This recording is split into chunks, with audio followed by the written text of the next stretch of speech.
Nehru college chairman P കൃഷ്ണദാസിന് ജാമ്യം റദ്ദാക്കണമെന്ന് സർക്കാർ സുപ്രീം കോടതിയിൽ ആവശ്യപ്പെട്ടു. നാളെ 1200ഓളം സ്വാശ്രയ കോളേജുകൾ അടഞ്ഞുകിടക്കും. കാരണമെന്തെന്നോ, ഞങ്ങളുടെ കൂട്ടത്തിലൊരാളെ പിടികൂടിയതിന് വിദ്യാഭ്യാസ സ്ഥാപനത്തിൽ നൈതിക വിരുദ്ധ ഇടിമുറി ക്യാമ്പ് നടത്തിയ ഘട്ടത്തിൽ തോന്നാത്ത എന്ത് സംഘബോധമാണ് വിദ്യാലയ നടത്തിപ്പുകാർക്ക് ഇപ്പോൾ തോന്നുന്നത്? കൂട്ടത്തിലൊരാൾ തോന്നിയാസം ചെയ്താലും ഉണരേണ്ടതാണോ സംഘബോധത്തിൻ്റെ ഈ പ്രതിഷേധം? ഒരു കുഞ്ഞിനെ തല്ലിക്കൊന്നിട്ട് അല്ലെങ്കിൽ മരിച്ചിട്ട് ആ സ്ഥാപനത്തിൻ്റെ നടത്തിപ്പുകാരൻ ഒരു ദിവസം പോലും ജയിലിൽ കിടന്നില്ലല്ലോ. നിരവധി കുഞ്ഞുങ്ങളെ തല്ലിച്ചതയ്ക്കുന്ന ഇടിമുറിയുടെ ആസൂത്രകൻ സ്വതന്ത്രമായി വിരഹിക്കുന്നില്ലേ എന്ന് നീതിപീഠത്തിന് രോഷം തോന്നേണ്ട കാര്യമില്ല.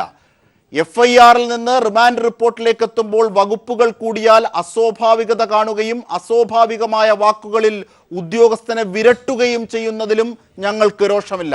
പക്ഷേ ഒരേ കേസിൽ 2 ജാമ്യാപേക്ഷ സമർപ്പിക്കുന്ന ഇറഗുലാരിറ്റിയും ജസ്റ്റിസ് ബാലി മോഡൽ ഫോട്ടോയും പുറത്തെത്തുമ്പോൾ ഞങ്ങൾക്ക് ചെറിയ ആശങ്ക.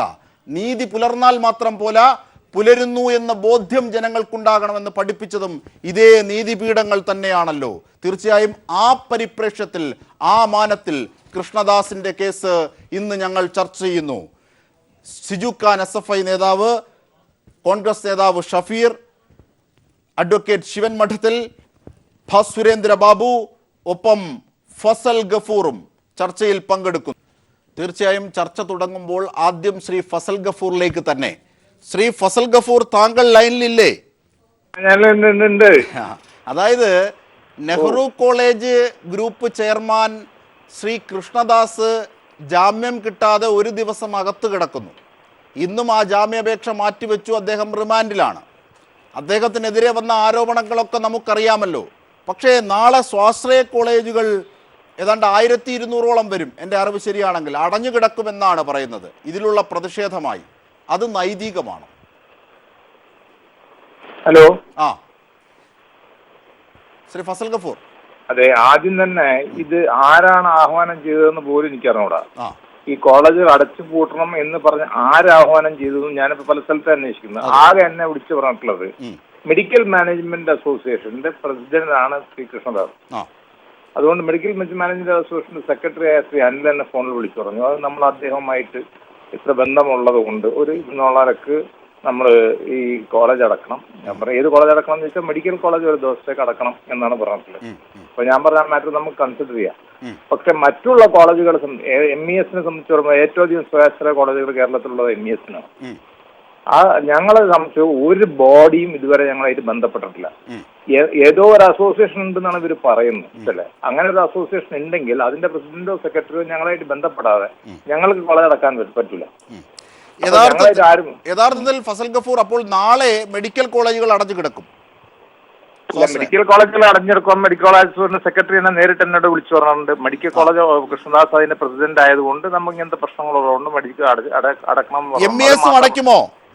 MES അടക്കുമെന്ന് വെച്ചാൽ ഞങ്ങളിപ്പോൾ ചർച്ച ചെയ്തുകൊണ്ടിരിക്കുകയാണ്. ഈ പ്രശ്നം മൊത്തത്തിൽ ഞങ്ങൾക്ക് കാണാൻ പറ്റുള്ളൂ. മറ്റുള്ള കോളേജുകളെ പറ്റിയിട്ട് യാതൊരു അറിയിപ്പുമില്ല. അത് നിങ്ങൾ TV-യിൽ കാണിക്കുന്ന മാതിരി ഞാനും കണ്ടിട്ടുള്ളൂ. എന്നെ ഒരാൾ പോലും ബന്ധപ്പെട്ടിട്ടില്ല. ഒരു അസോസിയേഷൻ്റെ പ്രസിഡന്റോ സെക്രട്ടറിയോ ബന്ധപ്പെട്ടിട്ടില്ല ഈ മാറ്റർ. പക്ഷേ അതവിടെ നിൽക്കട്ടെ, അതിൽ അനിശ്ചിതത്വം ഒരു പക്ഷേ അതവിടെ നിൽക്കട്ടെ. പക്ഷേ ഇത്തരത്തിൽ കൂട്ടത്തിൽ ഒരാൾ ഒരു തോന്നിയാസം കാട്ടി അല്ലെങ്കിൽ അത്തരത്തിലൊരു ആരോപണ വിധേയനാണ്. നിയമത്തിൻ്റെ മുന്നിൽ അദ്ദേഹം ഇപ്പോഴും കുറ്റക്കാരനല്ല, ആരോപണ വിധേയനാണ്. ഇത്രയേറെ വിദ്യാർത്ഥികൾ ഒരുമിച്ച് പറഞ്ഞ ഒരു ആരോപണ വിധേയനായ ഒരാളെ നിയമ നടപടികൾക്ക് വിധേയമാക്കുമ്പോൾ കാണിക്കേണ്ടതാണോ ഈ അടച്ചിടൽ സംഘബോധം? അത് ശരിയാണോ ശ്രീ ഫസൽ ഗഫൂർ? അല്ല, അതുകൊണ്ടാണല്ലോ ഞാൻ എൻ്റെ അഭിപ്രായത്തിൽ പറഞ്ഞല്ലോ, ഞങ്ങൾ ആ മാറ്റർ പഠിച്ചുകൊണ്ടിരിക്കുകയാണ്. അത് ഞങ്ങൾ ഇതൊരു കമ്മിറ്റ് ചെയ്തിട്ടില്ല. ഞങ്ങൾ മറ്റുള്ള കോളേജുകൾ അടക്കണ കാര്യം ഞങ്ങൾ ചിന്തിച്ചിട്ടില്ല എന്ന് പറയാനുള്ള കാരണം ഈ കേസിന്റെ വിവിധ വശങ്ങൾ നമുക്ക് പഠിക്കേണ്ടതായിട്ടുണ്ട്. ഇവർ പറയുന്നത് 3ാമത്തെ കേസ്, അത് ഇപ്പൊ നടന്നിട്ടുള്ള കേസ് അദ്ദേഹം ഇൻവോൾവ് ആയിട്ടുള്ള കേസല്ല. അതുകൊണ്ട് അദ്ദേഹത്തെ വിക്ടിമൈസ് ചെയ്യുന്നു എന്നുള്ളതാണ് പറയുന്നത്. അതിന് മുമ്പത്തെ കേസുകളുടെ കാര്യങ്ങൾ നമുക്ക് എല്ലാവർക്കും അറിയാവുന്നതാണ്. ഇപ്പൊ ലേറ്റസ്റ്റ് കേസ് അനുസരിച്ചിട്ട് അവർ എന്നെ ഇൻഫോം ചെയ്തിട്ടുള്ളത് റാഗിങ്ങിന് പുറത്താക്കിയ ഒരു വിദ്യാർത്ഥിയാണ് ഈ കംപ്ലൈന്റ് കൊടുത്തിട്ടുള്ളത്. ആ കംപ്ലൈന്റ് ഒരു ഫാൾസ് ആയിട്ടുള്ള ഒരു കംപ്ലൈന്റ് ആണ് എന്നാണ് പറഞ്ഞിരിക്കുന്നത്. അതായത് ജിഷ്ണു ആയില്ല ഈ ഷഹീർ ഷൗക്കത്ത് അലി എന്നത് കേവലം യാദൃച്ഛികം മാത്രമാണ്. ഒരു നൂലിയുടെ വ്യത്യാസമാണ് അവിടെ ഉണ്ടായത്. അങ്ങനെ ഇടിമുറികൾ ഉണ്ടാക്കുകയും നിരന്തരം വിദ്യാർത്ഥികളെ ഇടിക്കുകയും മുഖം മൂടി ധരിച്ച് മാത്രമേ അവർക്ക് ക്യാമറയുടെ മുമ്പിൽ പോലും പ്രത്യക്ഷപ്പെടാനാകൂ എന്ന അന്തരീക്ഷം സൃഷ്ടിച്ച ഘട്ടത്തിലൊന്നും ഈ കോളേജുകൾക്ക് ഇത്തരത്തിൽ സംഘബോധം ഉണർന്നില്ലല്ലോ. പ്രണയം പഠിപ്പിക്കേണ്ട വിദ്യാഭ്യാസ സ്ഥാപനങ്ങൾ ഇങ്ങനെ ക്രൂരമായ ഇടിമുറിക്ക് വഴിവെക്കുന്നു, കോൺസെൻട്രേഷൻ ക്യാമ്പുകളാകുന്നു എന്നത് ആ പരിഭവമില്ലാത്തവർക്ക് ഇപ്പോഴെങ്ങനെ ഉണ്ടായി ശ്രീ ഫസൽ ഗഫൂർ? അല്ല, ആ ചോദ്യമാണ് ഞാൻ അങ്ങോട്ട് പറഞ്ഞത്. ഈ ചോദ്യം ആരോടാണ് ചോദിക്കേണ്ടതെന്നാണ് എന്റെയും സംശയം. ആരാണ് ഇതിന് ഉദാഹരണമായിട്ട് തന്നെ നമുക്കറിയാം, നമ്മൾ ടി വിയിൽ കാണിക്കുന്നുണ്ട്. ആരാണ് ആഹ്വാനം നൽകിയത് നമ്മൾ കാണുന്നില്ലല്ലോ. കാണുന്നുണ്ടോ? ഏതെങ്കിലും ഒരു പേര് ഞാൻ ഇതുവരെ കണ്ടിട്ടില്ല. ഉണ്ടോ? ഇല്ല. അപ്പൊ പിന്നെ എങ്ങനെ ഒരു ആഹ്വാനം വരും? ഒരു ആഹ്വാനം എന്ന് പറഞ്ഞാൽ ഏതെങ്കിലും ഒരു വ്യക്തിയാണ് ആഹ്വാനം നടത്തുന്നത്. പക്ഷേ സെക്രട്ടറി തന്നെ താങ്കളെ വിളിച്ച് പറയുകയും മെഡിക്കൽ കോളേജുകൾ, സ്വാശ്രയ മെഡിക്കൽ കോളേജുകൾ നാളത്തേക്ക് അടച്ചിടണം എന്ന് പറയുകയും ചെയ്തില്ലേ? ഇതേ സംവിധാനവും കേന്ദ്രവും തന്നെയാണ് മറ്റു ഓപ്പറേഷൻ നടത്തിയത്. അത് ഞാൻ പറഞ്ഞല്ലോ, അത് ഓൾറെഡി ഞാൻ കറക്റ്റ് ആയിട്ട് പറഞ്ഞല്ലോ. അത് അതിന്റെ സോഴ്സ് എന്താന്നുള്ള ഞാൻ പറഞ്ഞു തന്നു. മറ്റുള്ള പക്ഷെ ഇവിടെ മെഡിക്കൽ കോളേജ് എന്ന് പറഞ്ഞാൽ 25 മെഡിക്കൽ കോളേജുകൾ, 1000 ചില സ്വാശ്രയ കോളേജുകൾ ഉണ്ടെന്നാണ് പറയുന്നത്. 1000 ചില സ്വാശ്രയ കോളേജുകൾ അടച്ചിടും എന്ന് പറയുന്നു. അതെ അതെ അതെ, തീർച്ചയായും എല്ലാ കാര്യങ്ങളിലും കച്ചവടപരമായ ഘട്ടങ്ങളിലൊക്കെയും വളരെ വ്യതിരിക്തമായി മൂല്യവത്തായ നിലപാടുകൾ സ്വീകരിച്ചിട്ടുള്ള ഒരു സ്ഥാപനമാണ് താങ്കളുടെ MEAS. അങ്ങനെയാണെങ്കിൽ ഈ MEAS നാളെ മെഡിക്കൽ കോളേജുകളും അടച്ചിടുമോ? MEASന്റെ അല്ല, അത് ഞങ്ങൾ തീരുമാനിച്ചിട്ടില്ല. മറ്റു കോളേജുകളെ പറ്റിയിട്ട് ഞാൻ വ്യക്തമായിട്ട് പറയാം. ഞങ്ങൾക്ക് യാതൊരു നിർദ്ദേശവും ഇല്ല, ഒരു കാര്യമില്ല. മറ്റത് മെഡിക്കൽ മാനേജ്മെന്റ് അസോസിയേഷൻ അത് നേരിട്ട് തന്നെ ഞങ്ങൾ അറിയിച്ചിട്ടുണ്ട്. അപ്പൊ ഞങ്ങൾ പഠിച്ചുകൊണ്ടിരിക്കണം. മാറ്റർ പഠിച്ചതിന് ശേഷം ഞങ്ങൾ തീരുമാനിക്കും. പക്ഷെ ആ നിർദ്ദേശമില്ലാത്തത് കൊണ്ടാണ് സാധാരണഗതിയിൽ കാര്യങ്ങളെ വളരെ കട്ട് ആൻഡ് ഡ്രൈഡ് ആയി വിമർശിക്കുന്ന ഒരു സ്വഭാവമാണ് ഫസൽ ഗഫൂർ ഇന്ന് കേരളം കേട്ടിട്ടുള്ളത്. ഈ വിഷയത്തിൽ അങ്ങനെ തീരുമാനമെടുത്തിട്ടില്ല, അല്ലെങ്കിൽ അങ്ങനെ വന്നു ഞങ്ങൾ ചർച്ച ചെയ്യുന്നു എന്നല്ലാതെ അങ്ങനെ നിയമ നടപടികളിലേക്ക് പോകുന്ന ഒരു ഘട്ടത്തിൽ ഇങ്ങനെ കോളേജുകൾ ചെയ്യാൻ പാടില്ല എന്നൊരു നിലപാട് താങ്കളിൽ നിന്ന് എത്തുന്നില്ല. അല്ല അജിംഷദായ കേക്ക്, ഞാൻ പറഞ്ഞില്ലേ 30ഓളം ഞങ്ങളെ കോളേജ് അടക്കണില്ല എന്ന് പറഞ്ഞല്ലോ. വേറെ 30 കോളേജ് അടക്കുന്നില്ല എന്ന് പറഞ്ഞു. ഇതിലൊറ്റ കാര്യം, ഞങ്ങളുടെ ഒരു അടുത്ത സുഹൃത്താണ് അദ്ദേഹം ഞങ്ങളുടെ അസോസിയേഷന്റെ പ്രസിഡന്റായിട്ട് തുടരുന്നു. അദ്ദേഹത്തെ മാറ്റിയിട്ടില്ല. അപ്പൊ അങ്ങനെയുള്ള അദ്ദേഹത്തിന് ഒരു ബുദ്ധിമുട്ട് സംഭവിച്ചിരിക്കുന്നു. അതുകൊണ്ട് നിങ്ങൾ കോപ്പറേറ്റ് ചെയ്യണം എന്ന് എന്നോട് വിളിച്ചു പറഞ്ഞു. അപ്പൊ അതാണ് ഞാൻ നിങ്ങൾ അറിയിച്ചിരിക്കുന്നു. തീർച്ചയായും തീർച്ചയായും ഈ ഘട്ടത്തിൽ അതിനെ താങ്കൾ വൈകാരികമായി കൂടി ബന്ധപ്പെടുത്തി. ഞങ്ങളുടെ കൂട്ടത്തിലൊരാളാണ്, അതിൻ്റെ ഹിറ്റ് ആൻഡ് ബിറ്റ് ഇപ്പോൾ നോക്കേണ്ടതില്ല എന്നൊരു പക്ഷേ, എന്നാൽ ചില കാര്യങ്ങളിൽ ഞങ്ങൾക്ക് നിലപാടുണ്ടെന്ന് കൃത്യമാക്കി താങ്കൾ. വളരെ നന്ദി ശ്രീ ഫസൽ ഗഫൂർ. ശ്രീ സിജു ഖാൻ, SFIയുടെ മുൻ നേതാവ് കൂടിയാണ്, DYFIയിൽ സജീവ പ്രവർത്തകരും നേതാവുമായ ശ്രീ സിജു ഖാൻ, താങ്കൾ ലൈനിലുണ്ടോ? സിജു ഖാൻ, ഷിജു ഖാൻ, അതായത് ഇങ്ങനെ കൃഷ്ണദാസിനെതിരെ ഒരു നടപടിയെടുക്കുമ്പോൾ കോളേജുകൾ അടച്ചിടുന്ന ഒരു സംവിധാനത്തോട് വിദ്യാഭ്യാസ പ്രവർത്തകർ അല്ലെങ്കിൽ വിദ്യാർത്ഥി സമൂഹം എങ്ങനെയാണ് പ്രതികരിക്കേണ്ടത്? ഒരു ക്രിമിനൽ കേസിലെ പ്രതിയെ, വിശേഷിച്ചും കേരളം ആകെ ചർച്ച ചെയ്ത വിദ്യാർത്ഥി പീഡനത്തിന്റെ കോൺസെൻട്രേഷൻ ക്യാമ്പുകളുടെ നേതൃത്വം കൊടുത്ത ഒരു ക്രിമിനൽ കേസിലെ പ്രതിയെ പോലീസ് പിടിച്ചാൽ എഞ്ചിനീയറിംഗ് കോളേജുകളും മെഡിക്കൽ കോളേജുകളും അടച്ചിടുമെന്ന് പ്രഖ്യാപിക്കാൻ ഈ മാനേജ്മെന്റുകൾക്ക് ആരാണ് അവകാശം കൊടുത്തത്? അന്തസ്സില്ലാത്ത നിലപാടാണ് ടെലിവിഷൻ ചാനലുകളിലൂടെ ഇവരുടെ ആഹ്വാനം എന്ന നിലയിൽ വന്നുകൊണ്ടിരിക്കുന്നത്. ആരാണ് അതിന്റെ ഉത്തരവാദിത്വം ഏറ്റെടുക്കുക? ഏത് സംഘടനയാണ് ഇത് അനൗൺസ് ചെയ്യുക? അങ്ങനെ സ്ഥാപനങ്ങൾ അടച്ചിടാൻ കേരളത്തിൽ അനുവദിക്കരുത്. സംസ്ഥാന ഗവൺമെന്റ് കർശനമായി ഇത്തരം സ്ഥാപനങ്ങൾ അടച്ചിടുമെന്ന സമരാഹ്വാനത്തെ ഗൗരവത്തോടെ കാണണം. കാരണം ക്രിമിനൽ കേസിലെ പ്രതികളെ നിയമ നടപടിക്ക് വിധേയമാക്കുന്ന ഒരു അവസരത്തിൽ അതിനെ എങ്ങനെയെങ്കിലും സമ്മർദ്ദത്തിലൂടെ ഇല്ലാതാക്കാനാണോ ഈ മാനേജ്മെന്റുകളുടെ ശ്രമം? എഞ്ചിനീയറിംഗ് കോളേജുകളും മെഡിക്കൽ കോളേജുകളും ഇവിടെ സ്ഥാപിക്കപ്പെട്ടിട്ടുള്ളത് വിദ്യാർത്ഥികൾക്ക് വിദ്യാഭ്യാസം കൊടുക്കാനാണ്, പഠനാവകാശം കൊടുക്കാനാണ്, പഠനം നിഷേധിക്കാനല്ല. ക്യാമ്പസുകൾ അടച്ചിടുമെന്ന് പറയുന്ന ഈ ധിക്കാരം, ഈ ധാർഷ്ട്യം കേരളീയ സമൂഹം അംഗീകരിക്കാൻ പോകുന്നില്ല. നമുക്കറിയാം, കൃഷ്ണദാസിനെ പോലുള്ള ആളുകൾ അവരുടെ സ്ഥാപനത്തിൽ ഇടിമുറി ഉണ്ടാക്കിക്കൊണ്ട് വിദ്യാർത്ഥികളെ ക്രൂരമായി പീഡിപ്പിച്ചതിന്റെ വാർത്തകളാണ് പുറത്തു വന്നുകൊണ്ടിരിക്കുന്നത്. തീർച്ചയായും ഇത്തരം ആളുകൾക്ക് കർശനമായിട്ടുള്ള ശിക്ഷാ നടപടികളിലൂടെ, നിയമപരമായിട്ടുള്ള നടപടികളിലൂടെയാണ് മുന്നോട്ട് പോകേണ്ടത്. ഗവൺമെന്റ് ആ നിലയിലാണ് മുന്നോട്ട് പോകുന്നത്. പക്ഷേ മാനേജ്മെന്റുകളുടെ ഭാഗത്ത് നിന്ന് വന്നിട്ടുള്ള ഈ നിലപാട് അംഗീകരിക്കാൻ സാധ്യമല്ല. നീതിപീഠങ്ങൾ ഉൾപ്പെടെ ഇത്തരം കാര്യങ്ങൾ ഗൗരവപൂർവ്വം കാണണം. ഇത്തരം കൊടും ക്രിമിനൽ വാസനയുള്ള ആളുകളുടെ കേസുകൾ നീതിപീഠത്തിന് മുന്നിലെത്തുമ്പോൾ നീതിപീഠം എടുക്കുന്ന സമീപനം കേരളീയ സമൂഹം, ഇന്ത്യൻ സമൂഹം ചർച്ച ചെയ്യേണ്ടതുണ്ട്. തീർച്ചയായും ഈ ഇത്തരത്തിലുള്ള ഗൗരവമുള്ള വിഷയമായിട്ടാണ് ഇത് ഉയർന്നു വന്നിരിക്കുന്നത്. നാളെ വിദ്യാഭ്യാസ സ്ഥാപനങ്ങൾ അടച്ചിടും എന്ന് പറയുന്ന ഈ ആഹ്വാനം, ഈ പ്രഖ്യാപനം, ഇത് ധാർഷ്ട്യമാണ്. കേരളീയ പൊതുസമൂഹം ഇതിനോട് ശക്തമായി പ്രതികരിക്കേണ്ടതുണ്ട്.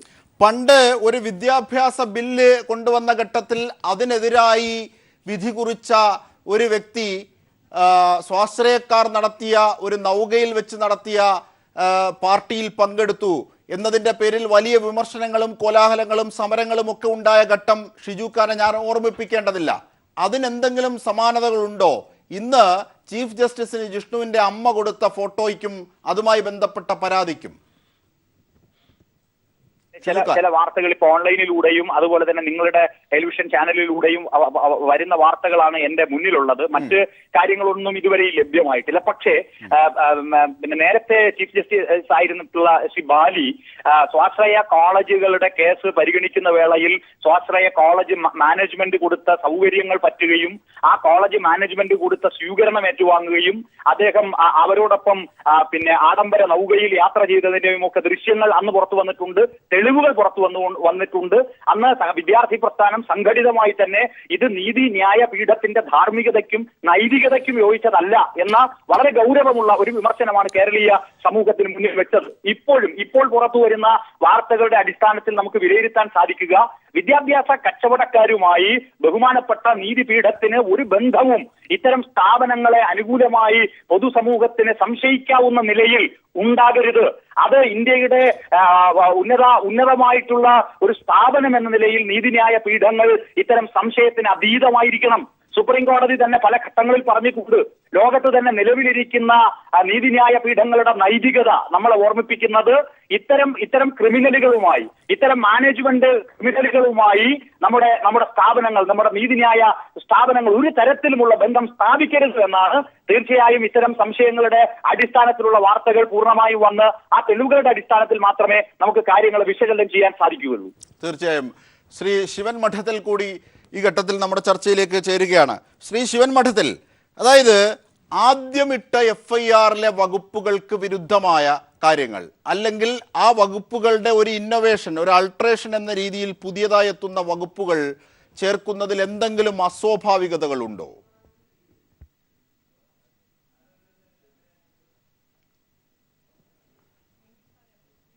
ഇപ്പോൾ ഈ കൃഷ്ണകുമാറിൻ്റെ ജാമ്യാപേക്ഷ ഹൈക്കോടതി രണ്ടാമത്തെ പ്രാവശ്യം വരുന്നു എന്നാണ് ഞാൻ മനസ്സിലാക്കുന്നത്.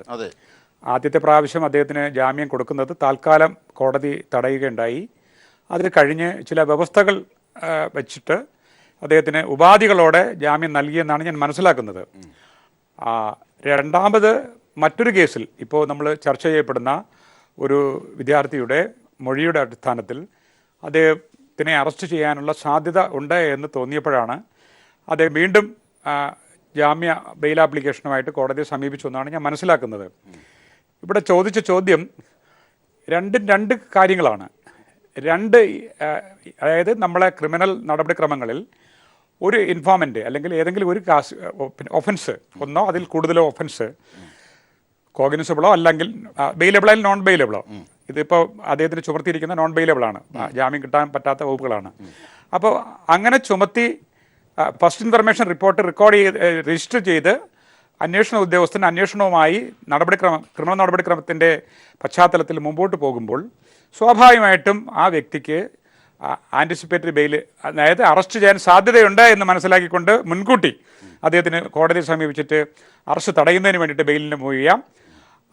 അദ്ദേഹത്തിന് അറസ്റ്റ് ചെയ്തതിന് ശേഷം അദ്ദേഹത്തിന് ജാമ്യം കിട്ടുന്നതിലേക്ക് വേണ്ടി മൂവ് ചെയ്യാം. ഇവിടെ ഞാൻ മനസ്സിലാക്കുന്നത് രണ്ടാമത്തെ കേസിൽ അദ്ദേഹം അറസ്റ്റ് ചെയ്യുമെന്ന് മനസ്സിലാക്കി കോടതിയിൽ ജാമ്യഹർജി നൽകിയെന്നാണ് ഞാൻ മനസ്സിലാക്കുന്നത്. 2 FIR ഇടുന്നതിന് 2 ഡിഫറൻറ്റ് ഒഫൻസ് ആണെങ്കിൽ 2 FIR ഇടുന്നതിന് തെറ്റില്ല. നമ്മുടെ നേരത്തെ ചോദിച്ചത് ഒരു കേസിൻ്റെ തുടർച്ചയാണ് എന്ന രീതിയിലല്ല അതിനെ കാണേണ്ടത്, മറിച്ച് പ്രണോയ് നേരത്തെ നമ്മുടെ ജിഷ്ണു പ്രണോയിയുടെ കേസുമായി ബന്ധപ്പെട്ടുകൊണ്ട് അദ്ദേഹത്തിനെ അറസ്റ്റ് ചെയ്യാനുള്ള സാധ്യത വന്നപ്പോഴാണ് അദ്ദേഹം കോടതിയിൽ പോയെന്നാണ് ഞാൻ മനസ്സിലാക്കുന്നത്. ഇപ്പോൾ അതല്ല, ജിഷ്ണു പ്രണോയുമായി ബന്ധപ്പെട്ടതല്ല, മറ്റൊരു വിദ്യാർത്ഥിയെ ശാരീരികമായും മാനസികമായും പീഡിപ്പിച്ചുവെന്നും ആ കുട്ടിയുടെ മൊഴി എടുത്തിട്ടാണ് അതുമായി ബന്ധപ്പെട്ടുകൊണ്ട് പോലീസ് മറ്റൊരു കേസ് രജിസ്റ്റർ ചെയ്തത്. ഞാനൊരു കാര്യം ഇവിടെ വ്യക്തമാക്കാൻ ഈ ചർച്ച ഞാൻ അവസരം ഒരുക്കുകയാണ്. ഞാൻ മനസ്സിലാക്കിയെടുത്തോളം, എൻ്റെ പരിമിതമായ അറിവിൽ നിന്ന് മനസ്സിലാക്കിയെടുത്തോളം, ഒരു പ്രതി കുറ്റം, അതായത് വളരെ ഗൗരവമായിട്ടുള്ള കുറ്റം ചെയ്തു എന്ന് പോലീസിന് ബോധ്യപ്പെട്ട് FIR ഇട്ടതിന് ശേഷം അന്വേഷണം തുടരാൻ ഒരു തടസ്സവുമില്ല. അന്വേഷണം നടത്തുന്ന ഘട്ടത്തിൽ അദ്ദേഹത്തിനെ വേണമെങ്കിൽ അറസ്റ്റ് ചെയ്യാതിരിക്കാൻ കോടതി സമീപിക്കാം. പക്ഷേ കോടതിയിൽ ഒരു ജാമ്യ ഹർജി നൽകി എന്ന ഒറ്റ കാരണം കൊണ്ട് അദ്ദേഹത്തിനെ അറസ്റ്റിൽ നിന്ന് ഒഴിവാക്കി നിർത്തണമെന്ന് നിയമത്തിലൊരിടവും പറയുന്നില്ല.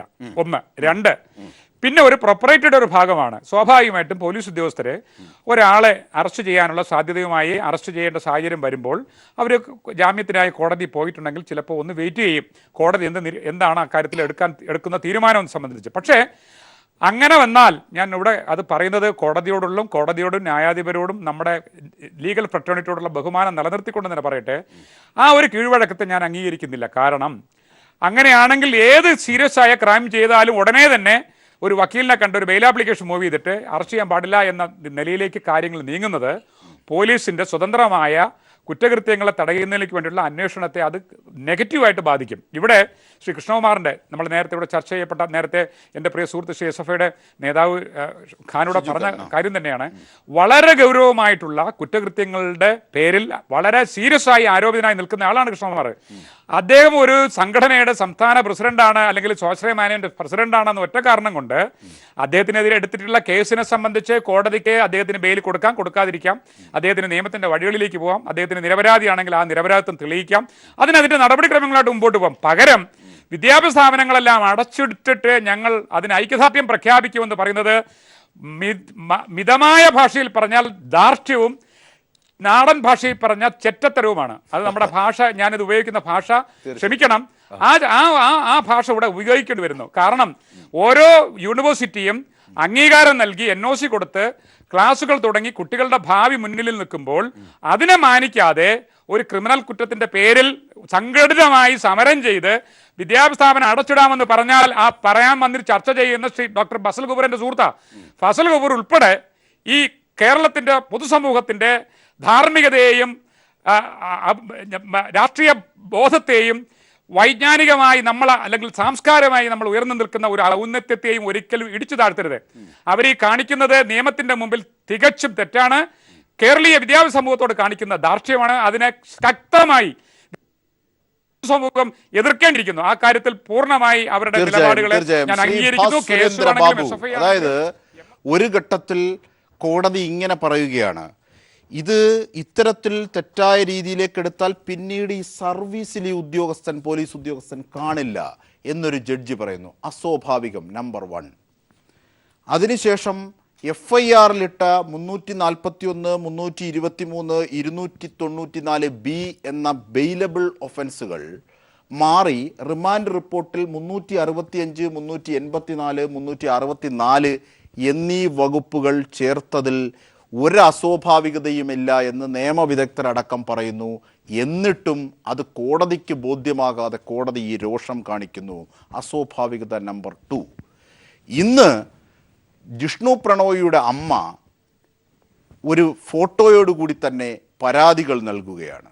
അതായത് ഇതേ ജഡ്ജി ഇതേ ലക്കിടി കോളേജിലെ പ്രിൻസിപ്പളും മറ്റുമായി ഒരു ക്യാമ്പിൽ വളരെ സൗഹൃദത്തോടുകൂടി പങ്കെടുക്കുകയും ആ ഫോട്ടോ എടുക്കുകയും പല ജഡ്ജിമാരും കേസ് പരിഗണിക്കുന്നതിൽ നിന്ന് നൈതികതയുടെ പേരിൽ മാറിയ ചരിത്രം നമ്മുടെ കേരളത്തിൻ്റെ ജുഡീഷ്യറിയുടെ ചരിത്രത്തിലുണ്ട്.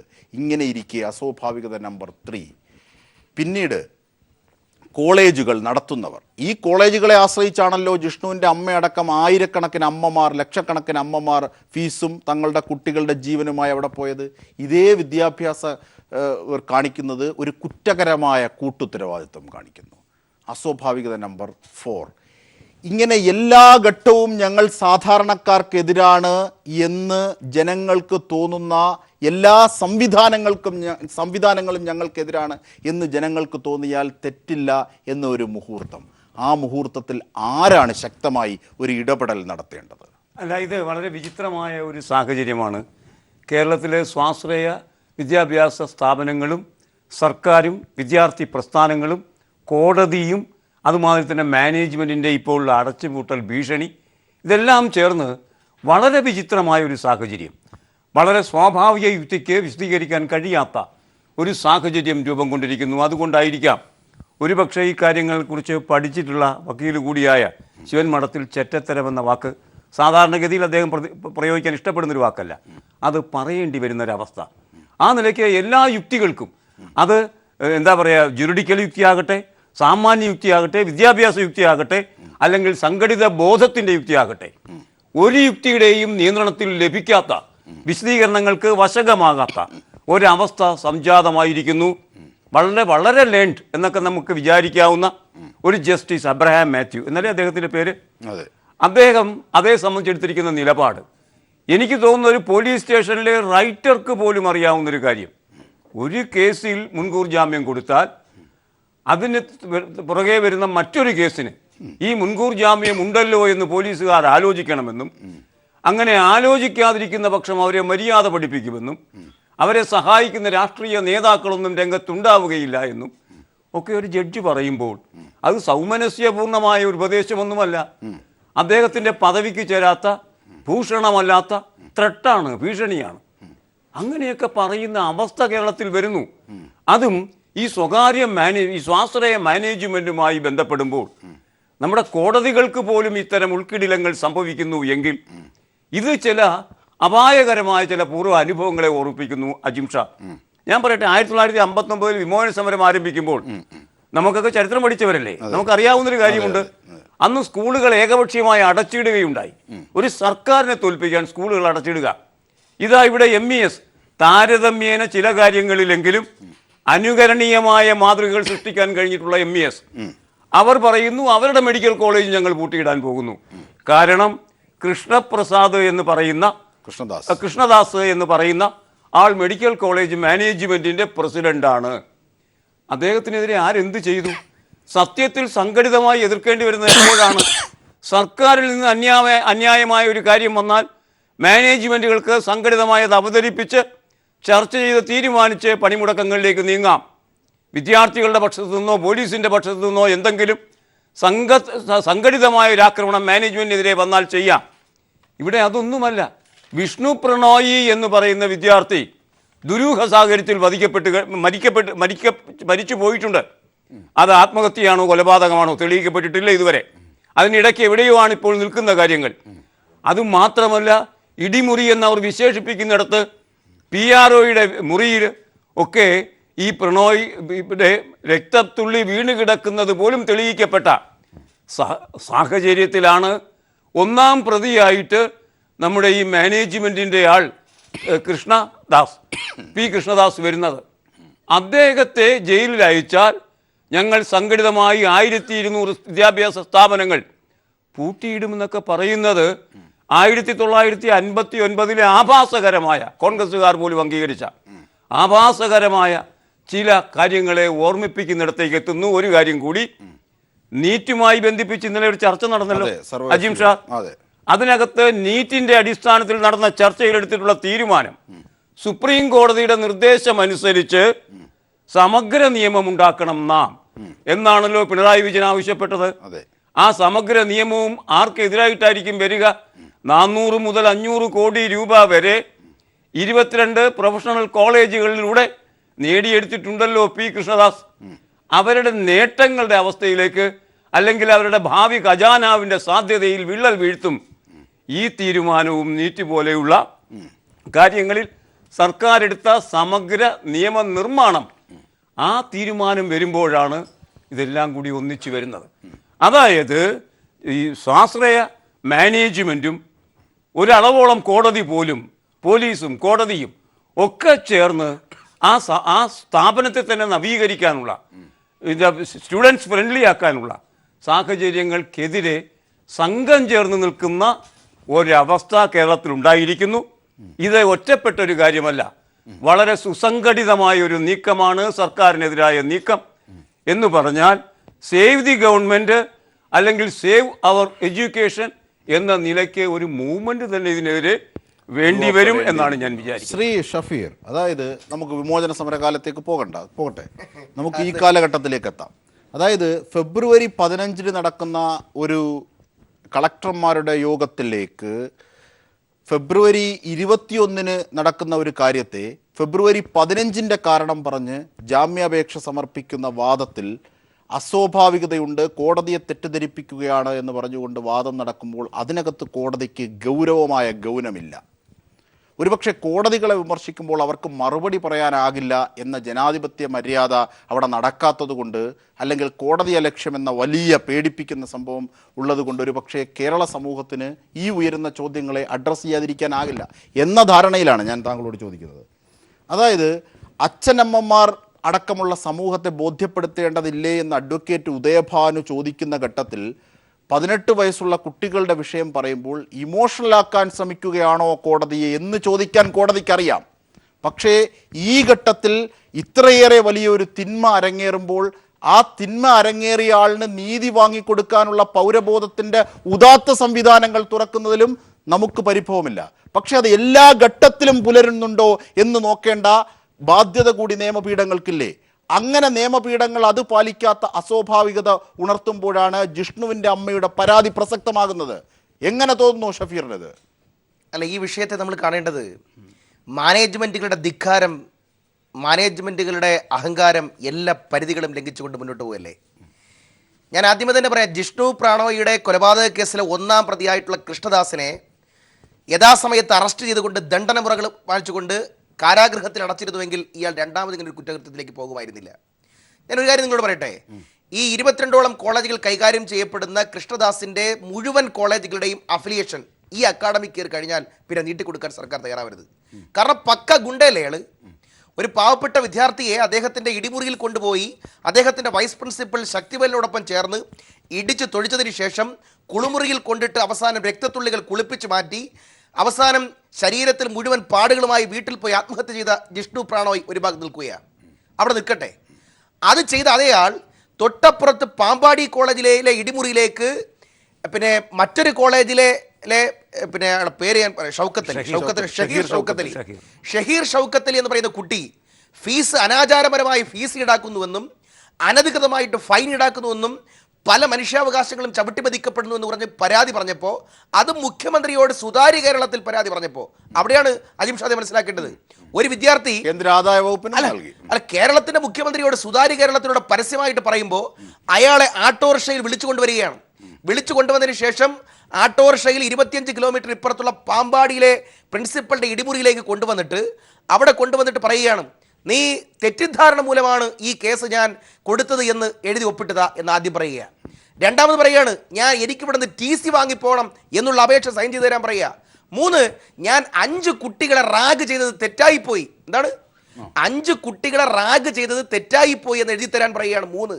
അപ്പോൾ ഇങ്ങനെയുള്ള ആവശ്യമുള്ള പേപ്പറുകളിൽ സൈൻ ചെയ്യാൻ പറയുമ്പോൾ സൈൻ ചെയ്യാതിരിക്കുന്ന കുട്ടിയെ രാവിലെ 11 മണി മുതൽ 5 മണി വരെ ഇടിമുറിക്കകത്തിട്ട് ഇടിക്കുകയും ഈ കൃഷ്ണദാസ് നാഭിക്ക് ചവിട്ടുകയും അവൻ്റെ കേന്ദ്രഭാഗത്ത് ഇടിച്ച് പഴിപ്പിക്കുകയും ചെയ്തതിന് ശേഷം ഇത്ര ധിക്കാരപരമായി സംസാരിക്കാൻ കൃഷ്ണദാസിന് ആരാ അവകാശം കൊടുത്തത്? കൃഷ്ണദാസിൻ്റെ മുഴുവൻ കോളേജുകളും അതിൻ്റെ അഭിലേഷകളും ഈ സർക്കാർ തന്നെ പൂട്ടിക്കണമെന്നുള്ളതാണ് ആദ്യത്തെ നടപടി. 2, ജഡ്ജിമാർക്ക് എന്തുമാവാമെന്നാണോ? ജഡ്ജിമാർ അവരുടെ മുമ്പിൽ വരുന്ന FIRകളും അവരുടെ മുമ്പിൽ വരുന്ന ആപ്ലിക്കേഷനുകൾ നോക്കിയാൽ പോരെ? ഇത്രമാത്രം തൻ്റെ മുമ്പിൽ വരുന്ന ആളുകളുടെ മുഖം നോക്കിയിട്ടാണോ ജഡ്ജിമാർ അവരുടെ കാര്യങ്ങളിൽ നിലപാടെടുക്കേണ്ടത്? ഇവിടെ എന്താ സംഭവിച്ചത്? എബ്രഹാം മാത്യു എന്ന് പറയപ്പെടുന്ന ജസ്റ്റിസ്, അദ്ദേഹം ബാർ കൗൺസിലും നെഹ്റു കോളേജും കൂടി പാലക്കാട്ട് നടത്തിയ അവധിക്കാല ക്യാമ്പിലെ പങ്കെടുക്കുകയും മണിക്കൂറുകളോളം പങ്കെടുത്തതിന് ശേഷം അവിടെ ഉച്ചഭക്ഷണവും സൽക്കാരവും ഈ പറയപ്പെടുന്ന കൃഷ്ണദാസിൻ്റെ ഒരേ മേശയ്ക്കകത്തിരുന്ന് കഴിച്ചതിന് ശേഷം ഗ്രൂപ്പ് ഫോട്ടോ എടുത്ത് പിന്നെ പരസ്യപ്പെടുത്തിയെന്നും ആരോപണത്തിന് വിധേയമായിരിക്കവേ അതേ കൃഷ്ണദാസിൻ്റെ കേസ് മുൻകൂർ ജാമ്യത്തിനായിട്ട് വരുമ്പോൾ അത് പരിഗണിച്ചത് തന്നെ ഏറ്റവും വലിയ ബയസാണ്. അത് ജഡ്ജി മറുപടി പറയേണ്ട കാര്യമാണ്. 2, ഒരു പക്ഷേ അറിയാതെ പറ്റിപ്പോയെന്നിരിക്കട്ടെ, എവിടെയാണ് പറഞ്ഞിരിക്കുന്നത്? 294B ചീത്ത വിളിച്ചു, 340 തടഞ്ഞു നിർത്തി, 323 തല്ലി. ഇങ്ങനെയുള്ള ഒരു FIR ഒരു അന്വേഷണ ഉദ്യോഗസ്ഥൻ, ഇവിടെ ശിവമഠത്തിൽ സാറൊക്കെ ഇരിപ്പുണ്ടല്ലോ, അവർ ഒരു അന്വേഷിച്ച് മുന്നോട്ട് പോകുമ്പോൾ ആട്ടോറിക്ഷയിൽ 25 കിലോമീറ്റർ തട്ടിക്കൊണ്ട് വന്നു എന്നും അവനെ ഭീഷണിപ്പെടുത്തി റെക്കോർഡുകൾ സൈൻ ചെയ്യാൻ ശ്രമിച്ചുവെന്നും അവനെ കൊലപാതകത്തിലേക്ക് നയിക്കുന്ന കുറ്റം ചെയ്തുവെന്നും കാണിച്ചുകൊണ്ട് 364, 365 വകുപ്പിട്ടാൽ ഇടാൻ അവകാശമില്ലേ? നിയമത്തിന് അധികാരമില്ലേ? അപ്പോൾ തൻ്റെ മുമ്പിൽ സൽക്കാരപ്രിയനായതുകൊണ്ട് മേശകൾ പങ്കിട്ട ഒരൊറ്റ കാരണത്താൽ ഒരു കൃഷ്ണദാസിനെ പോലുള്ള ബൂർഷോകളെ കൃഷ്ണദാസിനെ പോലുള്ള മാനേജ്മെന്റിന്റെ അവഹിത വേഴ്ച നടത്തുന്നവന്മാർക്ക് വേണ്ടിയിട്ട് ഇത്തരം കമന്റുകൾ, അതിൽ ഒരു കമന്റ് ഇങ്ങനെയാണ് പറയുന്നത്: നിങ്ങൾ ആരെങ്കിലും പിന്നെ അനധികൃതമായിട്ടാണ് സെക്ഷനുകൾ കൂട്ടിയിട്ടതെങ്കിൽ അത് ചെയ്ത ഉദ്യോഗസ്ഥനെ കൈകാര്യം ചെയ്യാൻ, അവരെ സർവീസിൽ ഇല്ലാതാക്കാൻ എനിക്ക് കഴിയുമെന്നൊരു ജഡ്ജി ഇരുന്നുകൊണ്ട് പറയുക. ജഡ്ജിമാർ സംയമനം പാലിക്കേണ്ട കാലഘട്ടത്തിലൂടെ കടന്നു പോകുന്നു എന്നുള്ളതാണ് രണ്ടാമത്തെ കാര്യം. 3, ജിഷ്ണു പ്രണോയിയുടെ കാര്യത്തിൽ സർക്കാർ കാണിക്കാത്ത മാന്യതയും നീതിയും ഈ കാര്യത്തിലെങ്കിലും കാണിച്ചത് നന്നായി. ജിഷ്ണു പ്രണോയിയുടെ ഒന്നാമത്തെ ജാമ്യാപേക്ഷ ഹൈക്കോടതിയിൽ വന്നപ്പോൾ അന്ന് സർക്കാർ അഭിഭാഷകൻ മിണ്ടാതിരുന്നത് കൊണ്ട് ഒറ്റ കാരണത്താൽ ഈ കൃഷ്ണദാസിന് ജാമ്യം കിട്ടി. അത് ഇപ്പോൾ തിരുത്താൻ വേണ്ടിയെങ്കിലും ബഹുമാനായ സഖാവ് പിണറായി വിജയൻ സഖാവിൻ്റെ ഗവൺമെൻറ് സുപ്രീം കോടതിയിൽ അപ്പീൽ പോയിട്ടുള്ളത് നല്ല കാര്യമായിട്ട് തന്നെയാണ് കാണുന്നത്. ഈ കൃഷ്ണദാസ് ഉൾപ്പെടെയുള്ള മാനേജ്മെൻറ്റിലെ കൊള്ളക്കാരന്മാർ കേരളത്തിലെ പാവപ്പെട്ട കുട്ടികളെ പിഴിഞ്ഞ് പണമെടുക്കുന്നു, അവൻ്റെ മനുഷ്യാവകാശം പിന്നെ ലംഘിക്കപ്പെടുന്നു, അവനെ ഇംഗ്ലീഷ് മീഡിയത്തിനകത്തിട്ട് പഠിപ്പിക്കുന്നത് പോലെ പോമറേറിയൻ നായ്ക്കളെ കൈകാര്യത്തിന് പോലെ കൈകാര്യം ചെയ്യുന്നു, തല്ലി ഒതുക്കുന്നു. ഇവിടെ ആരെ ശക്തിവേല്, അയാൾ ഇപ്പോഴും പുറത്താ. ഞാൻ ഇപ്പോഴും ഈ ചർച്ച ചെയ്തുകൊണ്ട് ഈ ഗവൺമെൻറ്റിനോട് ഒരു കാര്യം പറയാം. A1 ഒന്നാം പ്രതി ജിഷ്ണു പ്രണോയി കേസിലെ ഒന്നാമത്തെ പ്രതി കൃഷ്ണദാസിന് മാത്രമേ മുൻകൂർ ജാമ്യമുള്ളൂ. രണ്ടാം പ്രതി വൈസ് പ്രിൻസിപ്പൽ ഇടിമുറിയിലിട്ട് ഇടിച്ച് പിന്നെ ബ്ലഡ് വരുത്തിയ ശക്തിവേൽ പുറത്തു നിൽപ്പുണ്ട്. 3, കേരളത്തിലെ ഒരു നേതാവിന്റെ മകൻ, അയാളുടെ പേര് ഞാൻ ഓർക്കുന്നില്ല, സഞ്ജിത്ത് വിശ്വനാഥൻ, കേവലം നേതാവല്ല, ആരോ ആവട്ടെ, ഏത് നേതാവിന്റെ എന്താ, ഞങ്ങൾ ആരും വക്കാലത്ത് പിടിക്കാൻ പറ്റുന്നില്ലല്ലോ. സഞ്ജിത്ത് വിശ്വനാഥൻ പുറത്തുണ്ട്, അറസ്റ്റ് ചെയ്ത് ജയിലിലിടണം. ഇത് പറയുന്നത് കോൺഗ്രസ്സുകാരൻ്റെ ഒരാളിൻ്റെ മകനാണെന്നുള്ള ആർജവത്തോടെ ഞാൻ പറയുകയാണ്. തെറ്റുകൾ കണ്ടിട്ടുണ്ടെങ്കിൽ ഒരു നീതിയുമായി കൊടുക്കേണ്ടതില്ല, പിടിച്ചകത്തിടണം, ഒരു കോൺഗ്രസ്സുകാരൻ ചോദിക്കാൻ പറ്റത്തില്ല. 4, ഇതിനകത്ത് പ്രവീൺ എന്ന് പറയപ്പെടുന്ന അവരുടെ PRO ഇതിനകത്ത് പ്രതിയാണ്. നിങ്ങൾക്കറിയോ, ഈ കേസിൽ അറസ്റ്റ് ചെയ്യാൻ വേണ്ടി വന്നപ്പോൾ സഹീർ ഷൗക്കത്തിൽ പറഞ്ഞൊരു വാചകമുണ്ട്. എന്താണെന്നറിയോ? അതിനകത്ത് പരാതിയിൽ പറയപ്പെടുന്നുണ്ട്, ഞാൻ പാലക്കാട് MP സ്വന്തം ആളാണ്, എൻ്റെ നെഹ്റു ഗ്രൂപ്പിൻ്റെ അഡ്മിനിസ്ട്രേറ്റീവ് വിഭാഗം കൈകാര്യം ചെയ്തത് കേരളത്തിലെ മന്ത്രി, അത് ഒരുപക്ഷെ ശരിയായിരിക്കണമെന്നില്ല, AK ബാലൻ സഖാവിൻ്റെ ഭാര്യയാണ് എന്ന് ഭീഷണിപ്പെടുത്തിയതായി ജിഷ്ണു പ്രണോയിയുടെ അമ്മ ഇന്ന് കൊടുത്ത പരാതിയിൽ പറയുന്നുണ്ടെങ്കിൽ ഒറ്റ കാര്യം ഞാൻ പറഞ്ഞു തരാം. ബഹുമാനായ ശ്രീമാൻ AK ബാലൻ മന്ത്രി, അദ്ദേഹത്തിൻ്റെ ഭാര്യ ഒരു റിട്ടയർഡ് ഉദ്യോഗസ്ഥയാണ്. അവർ നന്നായി സൗകര്യത്തോടു കൂടി ജീവിക്കുന്നവരാണ്. ഇപ്പോൾ തന്നെ ഇവനെ പോലുള്ള ഈ പിന്നെ കൃഷ്ണദാസിനെ പോലുള്ളവന്മാരുടെ മെഡിക്കൽ കോളേജിൻ്റെ PRO സ്ഥാനത്ത് നിന്നും ഇന്ന് വൈകുന്നേരത്തിനകത്ത് രാജിവെച്ച് പോകാനുള്ള അന്തസ് AK ബാലൻ സഖാവിൻ്റെ ഭാര്യ ജമീല ബാലൻ കാണിക്കുമെന്നാണ് കോൺഗ്രസ് ആഗ്രഹിക്കുന്നത്. ഞാൻ ഇപ്പോഴും പറഞ്ഞു തരാം, ഇടിമുറികൾ അവസാനിപ്പിച്ചിട്ടേ പറ്റൂ. ഗവൺമെന്റുകൾക്ക് വഴങ്ങാത്ത ഇത്തരം ഫ്യൂഡലിസ്റ്റ് ചിന്താഗതിയുമായിട്ട് മുന്നോട്ട് പോകുന്ന കോളേജുകളെ നിയന്ത്രിച്ചേ പറ്റൂ.